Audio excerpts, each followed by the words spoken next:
예, 시작하겠습니다. 안녕하세요. 네, 아마 제가 3년 동안 설명회 중에 가장 인원이 적게 오신.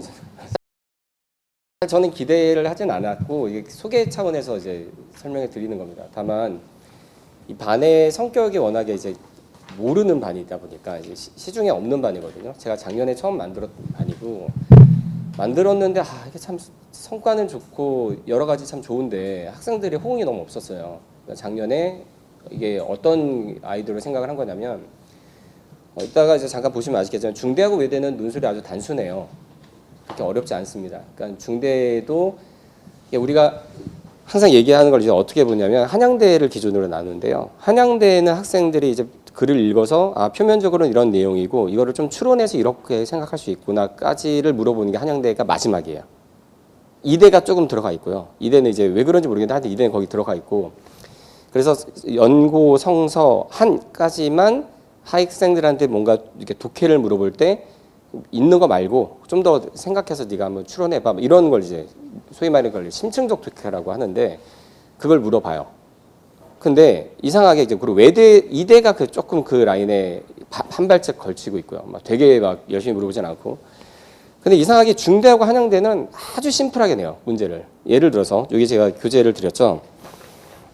이게 첫 번째가 중앙대 기출 문제거든요. 이거 저도 이제 파이널 준비하는데 너무 바빠서 그냥 기본적인 아무런 꾸미지 않고 그냥 내용만 담은 실용적인 그 설명서인데 6페이지 한번 보세요. 6페이지 보시면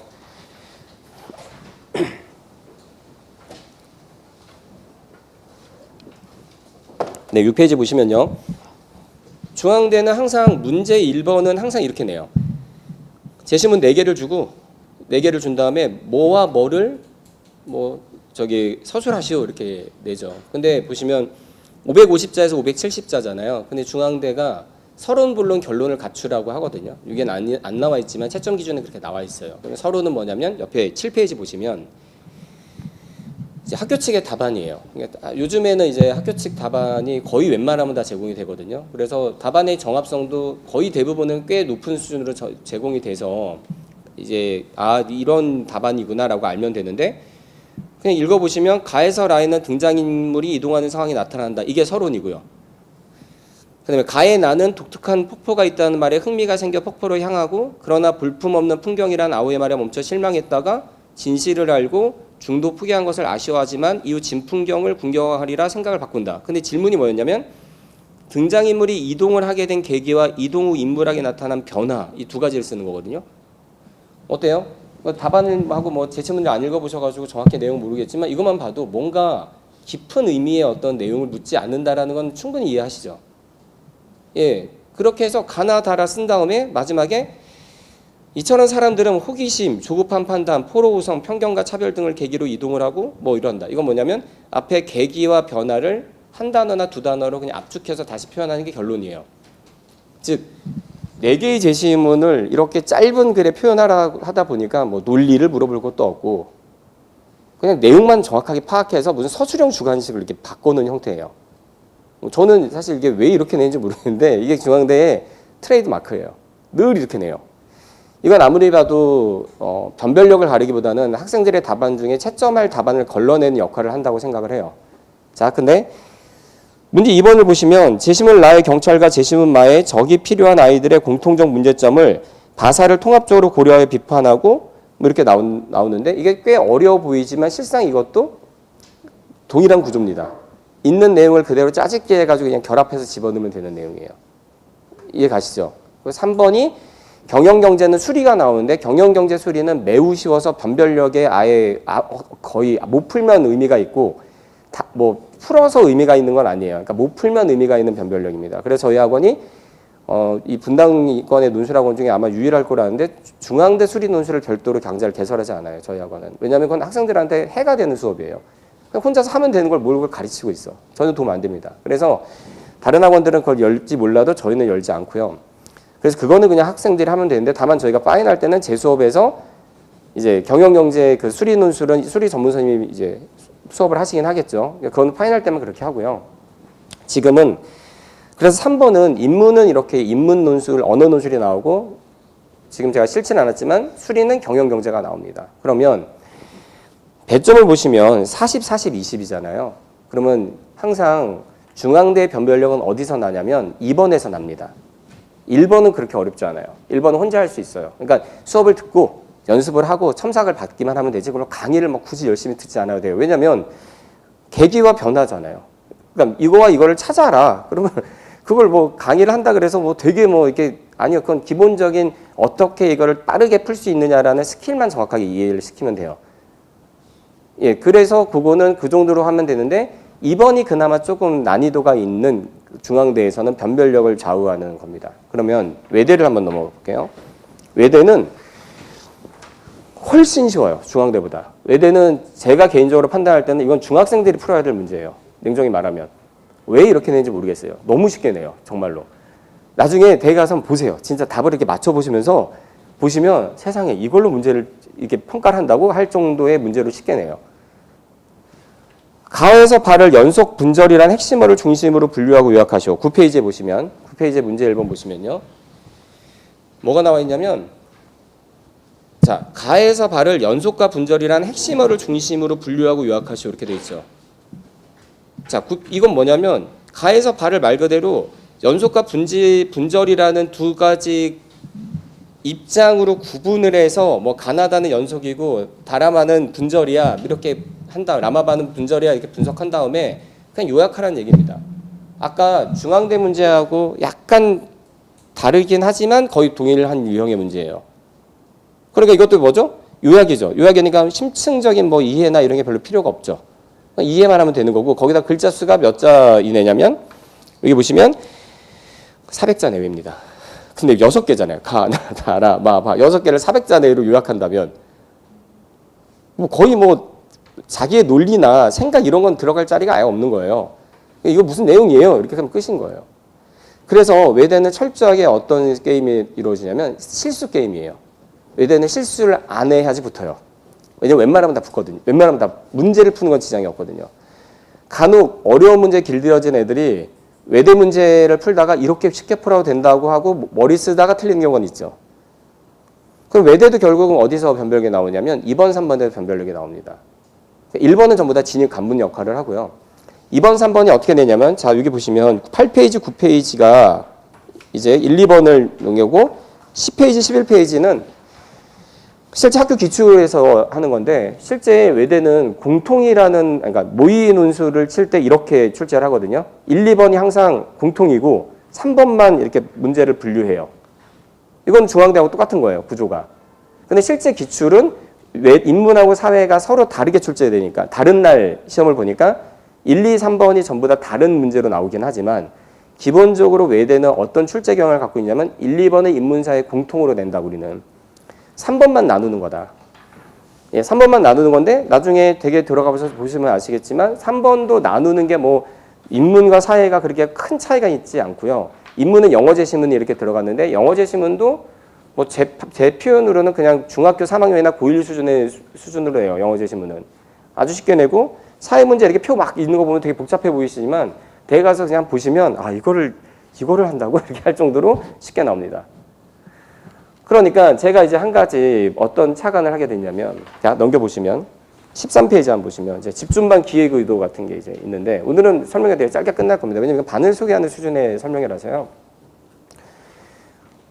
제가 이게 수년간 해보니까 저희는 이제 다른 학원과 다르게 장점이 하나 있죠. 강반장이 저희 거잖아요. 강반장 독서실이 저희 겁니다. 그래서 강반장 독서실을 언제든지 수능 이후에는 활용할 수 있는데, 학생들이 제가 설명회 때마다 가끔 얘기하는데 가장 집중력이 좋아지는 시기가 언제냐면 이 파이널 때예요. 수능이라는 큰 버든이 없어졌죠. 예. 학생들의 수능에 대한 집착과 어떤 그 집중도는 실제로 그렇게 공부를 하는지 잘 모르겠지만 어쨌든 논술학원에 와서의 그 수능의 집착은 뭐 상상을 초월해요. 왜 저렇게까지 해야 되나는데 아주 그냥 전전긍긍해요. 근데 일단 그게 벗겨져요. 그럼 이제 학생들은 어떤 생각을 하냐면 수능 공부할 때 야 내가 수능 이걸 벗겨내면 논술을 진짜 그 파이널 이후에 집중적으로 열심히 해야지 이런 생각을 합니다. 그러지 않겠어요? 이렇게 논술을 해보면 그래도 주 1회는 나오는데 이게 좀만 열심히 하면 될 것 같은데 도저히 수능을 할 시간이 없고 뭐 이런 못하는 거잖아요. 근데 수능이 끝나면 이제 어떤 문제가 생기냐면, 우리가 이제 샤워실의 온도를 보통 제가 비유를 드는데, 샤워실의 온도를 하실 때 항상 딱 우리가 쓰는 온도는 거의 정해져 있지 않나요? 이 차가운 거 대부분에 보면서 딱 요만큼만 쓰죠. 예외적으로 이제 할 때가 있기 때문에 차가운 말, 뜨거운 물이 나오는 거지 유격이 있죠. 수능 끝난 다음에 학생들이 논술에 집중하려면 딱 수능 성적대가 딱 그 정도 나와야 돼요. 일단 최저는 넘겨야 돼. 두 번째, 내가 지원하는 대학보다 수능 성적이 최저 넘겼는데 조금 못할 것 같아. 이래야지 열심히 내겠죠. 내가 만약에 성대를 지원했는데 연대 갈 것 같아. 그럼 열심히 뭐 시험을 보려 마냐 이게 고민이 생기죠. 안 하겠죠. 아니면 최저가 될지 말지 안 되는데 뭐 마음이 잡혀서 하겠어요? 안 됩니다. 일단은 그게 조건이, 그래, 자, 조건이 됐어. 그럼 또 어떤 문제가 생기냐면 수능에 너무 많은 애들, 이 평생에 처음 치러보는 국가시험이잖아요. 국가고시에 물론 재수, 삼수도 있겠지만 경험이 어쨌든 평생 처음 치러보는 국가고시란 말이에요. 이걸 끝난 다음에 뭔가 더 그 온도에 맞춘 다음에 에너지가 채워져서 내가 남은 기간에 죽어라고 공부해야지 하는 학생들은 정말 손에 꼽아요. 에너지가 안 나와요. 놀기 바쁘죠. 막 다 싫은 거지. 그리고 어머니들도 대부분은 논술보다는 수능에 엄청난 관심이 많으시니까. 수능이 끝난 자녀가 엄마 나 좀 쉬고 싶어 그러는데 뭐 그걸 가지고 뭐 넉살 잡고 야 논술학원 가서 배워 이러지 않죠. 그래 저기 뭐 너 좀 쉬어 그리고 좀 이렇게 하는 게 기본이죠. 그러니까 수능 이후에 가장 에너지를 쓰고 가장 집중적으로 해야 될 시기에 학생들이 거의 집중이 못하다가 언제 집중이 나오냐면 다음 주 수, 목, 금에 집중이 나와요. 월요일 날 일단 쉬어요. 화요일 날은 와서 워밍업 해. 수요일부터는 뭔가 이제 다시 수업 모드로 돌아가요. 아 열심히 하겠다 생각을 해. 그리고 목요일 날 반짝하고 금요일은 어차피 내일이잖아요. 내일이 시험이잖아요. 그러니까 뭐 그냥 이러고 넘어가요. 그걸 매년 보니까 너무 안까운 거예요. 만약에 이게 예를 들어서 연대가 수능 이후에 있다 그러면 연대 같은 경우 만약에 수능에 있으면 달라요. 왜냐면 그 학생들은 연대를 붙어야 된다기 때문에 이게 에너지가 안 줄어들고 막 이게 쭉 가는데 고대도 바로 수능 이후고 직후고 성대도 수능 직후고 서강대도 수능 직후고 이게 뭐 소위 말하는 잘한 꽤 좋은 대학들은 전부 다 수능 직후니까 학생들이 금요일까지는 긴장을 유지하거든요. 어떻게든. 수능 다음 주에 치르는 대학이 외대, 중대, 한양대, 이대 이 대학들이 문제인 거예요. 물론 그 다른 대학도 있지만 제가 주로 커버한 대학은 그 대학이니까. 근데 한양대는 사실 단기간에 막 집중한다 그래서 중대나 외대만큼의 퍼포먼스를 올릴 수 있을지 가성비가 떨어져요. 한양대는. 그러니까 중대하고 외대하고 한양대 중에 단기간에 올릴 수 있는 가장 확실한 대학 어디예요? 그럼 무조건 중대 외대예요. 한양대는 가성비가 떨어져요. 그래서 한양대는 집중반을 만들 필요가 없어요. 이건 그냥 수업 시간에 그냥 열심히 다루고 그다음에 설명할 게 많아. 추론적인 독해가 나오기 때문에 설명을 열심히 들어야 돼. 그래서 저는 한양대는 이제 6회로 깔아놓은 거고요. 근데 중대하고 외대는 좀 성격이 다른 게 중대도 6회를 깔았지만 중대 외대는 집중반을 안 하는 학생이 워낙 많으니까 이건 단기간에 많은 연습을 하면 도움이 되니까 그렇게 한 건데 실제로 그렇게 하는 거에 플러스 알파로 학생들이 버려진 시간이 언제냐면 만약에 제가 중대를 6시 반에 수업을 깔아놨거든요. 그럼 6시 반 이전에는 진짜 다 놀아요. 다 놀아요. 놀다가 6시 반에 와서 공부하다가 밤에 깨짝거리고 다시 놀아요. 이걸 계속 반복해요. 무한 반복해요. 너무 아깝죠. 누군가 좀 잡아주고 이게 좀 희망이 보이면 할 텐데 근데 학생들이 아까 뭐라 그랬죠? 월요일 날 많이 안 오고 화요일 날 좀 오다가 수요일 날 확 는다 그랬죠. 학생들이. 일반적인 패턴이 그래요. 수요일 날 들어. 그럼 그때 이미 나 공부해야지 마음을 먹어도 시간이 얼마 안 남았죠. 그러니까 더 이상 할 시간이 없네. 그래서 제가 작년에 처음에 이 집중반을 만들었어요. 그때는 더 의욕이 지금보다 불타 있을 때라서 그 학생들의 물정을 여전히 하죠. 전 논술을 강사이고 논술을 워낙에 좋아하고 논술에 친화적이다 보니까 학생들이 논술에 대한 무관심을 가끔 저도 모르게 가소평가하는 경우가 가끔 있는데 이게 수년간 단련됐음에도 불구하고 늘 가소평가해요. 그래서 맨날 반을 좋은 걸 계획했다가 교육적으로 좋은 걸 계획했다가 별로 안 되는 경우가 참 있었는데 집중반도 마찬가지예요. 작년에 만들었어요. 근데 작년에는 외대 중대를 안 하고 중대만 했어요. 왜냐하면 외대까지 도저히 할 제가 시간이 안 나더라고요. 역량이 안 되고 중대를 만들 때 대신 이제 용기 백배에서 작년에 어떻게 만들었냐면 월화수목 금을 다 만들고 월화수목을 그중에서 수업을 깔아놓고 지금하고 똑같아요. 컨셉은 깔아놓고 대신 하루에 수업을 3개씩 돌렸어요. 이번 문제를 3개씩 영상을 3개씩 찍어서 총 12개를 소화하고 그걸로 모자라서 한 4개를 더 찍어나가서 16개를 소화시키려고 이렇게 마음을 먹고 비용도 올해보다 비싸요. 왜냐하면 중앙대만 하는데 4일에 80만 원이니까요.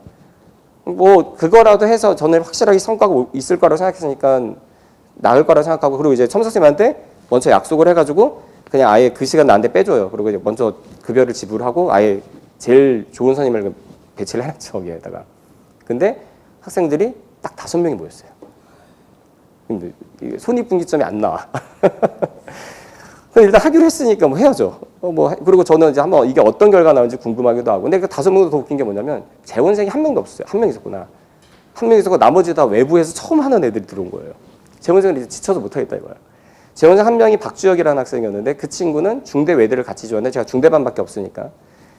중대 공부하면서 외대를 공부했고, 그중에 4명은 비재원생 애들 들어왔어요. 결과가 어떻게 됐냐. 5명 중에 한 명은 논술 처음이야. 인천 신영고 다니는 학생인데 논술 처음 하는데 이모가 여기 좋다 그래가지고 파이널 때 딱 한 번, 고대 때 세미파이널 때 10월 달에 고대 한 번 수업 들은 애가 이제 발등에 불이 떨어졌으니까 집중반이라도 해야겠다라고 중앙대 들어온 거예요. 걔가 미디어 커뮤니케이션 예비 2번을 받았어요. 예비 1번으로 끝났어요. 걔 지금 제 반에 있습니다. 그래서 지금 고대하고 성대하고 다 준비하고 있는데 예비 2번 받았고요. 박주혁은 중앙대반을 월화부터 안 들어오고 수요일부터 들어왔는데, 수요일부터 들어와서 이제 여기서 잡아놓고 이제 공부를 시키니까 중앙대 공부하다가 할 거 없으면 이제 외대 공부하고 이제 외대 뭐 이랬어요. 외대를 붙었죠. 불문학과를. 근데 걔가 그 학생이 제 설명회 때 와서 얘기한 거라서 편하게 저 얘기하는데 수학이 수능 9등급이에요. 예, 그 친구는 애초에 수학을 포기하고 논술에 올인해가지고 외대 프랑스어 불문학과 붙은 학생이에요. 불문학과. 그러니까 제가 보니까 5명 중에 2명이 성공했단 말이야. 성공이죠. 예비 2번까지는 강사할 건 다 한 거죠, 사실. 논술 아예 처음인데 제가 그것까지는 어떻게 더 못하죠. 예비 2번 이후는 예비까지는 이제 예비 5번 이하까지는 강사할 바는 다 한 거라고 보는데 3명은 어쨌든 안 됐지만 2번. 그리고 학생들한테 평가를 물어봤더니 배우는 동안 좋대. 왜냐면 일단 들어가서 공부하고 계속 관리해주고 이러니까 좋대. 그래서 올해는 할까 말까 고민을 하다가 그래도 뭐 한번 해보지 해서 좀 작년의 경험을 바탕으로 줄인 겁니다. 3일로 줄이고 비용은 낮추고 대신 중대 외대를 같이 넣고, 다만 필수 그 인원 요건 8명 성원 안 되면 그냥 자동 없어진다, 반이. 그러니까 미리 그래서 부가적인 걸로 생각을 하셔라. 이거를 파이널은 그렇게 못 하거든요. 파이널 2반을 선청을 했는데 이게 만약에 인원이 적다 그래서 막 폐가 간다 그러면 당장 얘네들 어디로 가요? 근데 이거는 말 그대로 중대 외대 재반에서 부가적인 어떤 요건이니까. 그래서 신청을 이제 저희가 받을 건데 아마 이게 그때도 지금 어머니 잘 모르시니까 이게 홍보도 뭐 저희도 이렇게 막 열심히 할 수 있는 여건도 안 되고 지금, 그래서 제가 설명을 한번 해서 여기 계신 분들이라도 또 여기 분들 다 신청한다 할지라도 최저가 또 어떻게 될지 모르죠. 이 논술은 항상 그게 문제예요. 예, 최저로 몇 명이 새어나갈지 몰라요. 예, 진짜로 몰라요. 그러니까 뚜껑 열어봐야 돼요. 근데 적어도 여기 계신 어머님들한테는 이해를 시켜놓고 제가 이거 영상을 찍어놓으면 나중에 끝날 때라도 끝난 다음에 뭐 이거 뭐예요? 하면 이제 이 영상을 틀어드리고 할 수 있기 때문에 저도 겸사겸사해서 그냥 이렇게 드리는 이렇게 연 거고요. 이 반은 아주 심플합니다. 그러니까 중대하고 외대는 수업에서의 어떤 스킬이나 이런 강의의 어떤 보다는 더 중요한 건 많이 써보고 첨삭을 받는 게 더 중요해요. 일단은 그러면 제가 요건을 걸어놓은 거는 제반 수업을 최소한 수업을 2강씩은 들어라. 그러니까 중대를 신청하면 중대 2강은 파이널 수업을 반드시 들어야 되고 외대는 반드시 2강을 들어야 된다. 근데 만약에 중대 외대를 둘 다 신청을 하면 외대는 1강만 들어도 된다라고 한 건 뭐냐면 중대는 2강을 들어야 되고요. 어쨌든 아무리 뭐 쓰는 게 중요하다 그래도 이 문제를 어떻게 접근하고 어떻게 해석할 것이냐에 대한 기본적인 어떤 그 테크닉이라고 해야 되나? 이걸 보는 관점은 배워야 되거든요. 근데 그거를 일일이 첨삭하면서 가르쳐 줄 수는 없어요. 너무 비효율적이에요. 그거를 제가 수업으로 처리를 하고, 그 다음에 기본적인 커리가 있어요. 기본적인 커리가 있으면 저희가 중대는 2번 문제만 집중적으로 때릴 거고요. 외대는 2번, 3번만 때립니다. 왜냐하면 왜 때린다는 얘기는 뭐냐면 2번, 3번만 집중적으로 강의를 제가 해서 찍어 놓는다는 얘기예요. 영상을. 그래서 중대는 2번을 영상을 제가 찍어놔서 총 중대는 6개를 찍을 겁니다. 6개를 찍어 놓을 거예요. 그럼 하루에 2개씩 소화를 하는데 2개씩 소화하는 시간이 보통 하나 소화하는데 1시간 정도 잡으니까 2개 소화하면 2시간 정도 될 거예요. 그리고 이제 남은 시간에 더 문제 풀어보고 이제 개인 영역. 왜냐면 이게 학생들이 의외로 쉽지 않은 게 중대 외대 수업을 다 만약에 듣거나 이렇게 돼버리면 의외로 자기 공부할 시간이 또 많이 없어요. 그래서 제가 작년에 해보니까 너무 많은 걸 했던 애들이 소화를 못 하더라고요. 그래서 올해는 그걸 좀 힘을 조절하고 만약에 추가로 더 공부하고 싶다. 만약에 발군의 그 역량을 발휘해서 빨리 끝냈다 그러면 그냥 선생님이 문제 줘가지고 계속 풀리게 해서 왜냐면 기본기가 다 익혀진 상황에서 계속 자기 수련을 하는 거니까 그건 충분히 가능하거든요.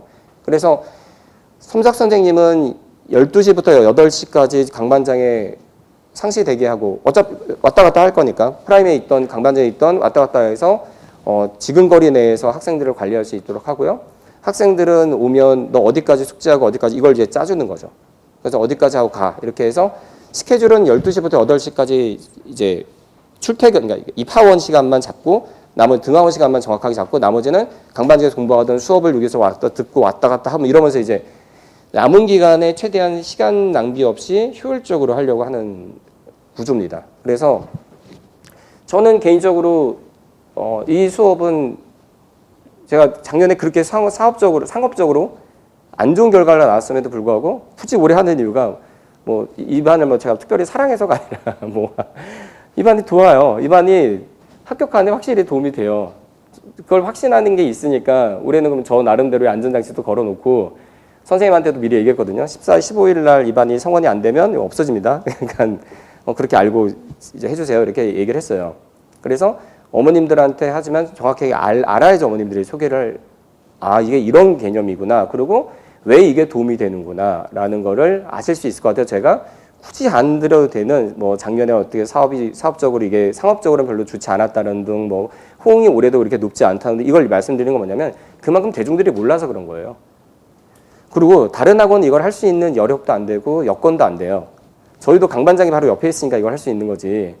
독서실에 한 건물만 너무 떨어져 있어도 못 합니다. 왜냐하면 그걸 관리하는데 너무 에너지가 많이 드는데 파이널 때 그 바쁜데 뭔지 그걸 다 하고 있어요. 그건 할 수가 없어요. 그리고 다른 뭐 독서실하고 뭐 조인하는 것도 큰 의미 없고 그래서 그 손익비도 안 나오고요. 그러니까 상업적으로도 이게 별로 좋은 그 모델이 아니기 때문에 이거는 그냥 정말 말 그대로 교육적인 모델로 만든 겁니다. 그래서 어머님들이 여기 보시면 제가 그래서 이 내용들을 그냥 쭉 설명을 해놓은 거거든요. 몇 페이지면 13페이지에 제가 쭉 설명해 놓은 거예요. 이 내용들을 그냥 일목요연하게 정리를 해놓은 거고, 요게 이제 제 중앙대와 외대 집중반의 뭐 설명의 핵심입니다. 아마 이 정도까지 하면 제가 드릴 설명은 다 끝난 것 같고 혹시 궁금하신 거 있으면 간단하게 질문 받아본 다음에 그걸 차라리 제가 설명을 드리고 마무리하는 게 나을 것 같아요. 예.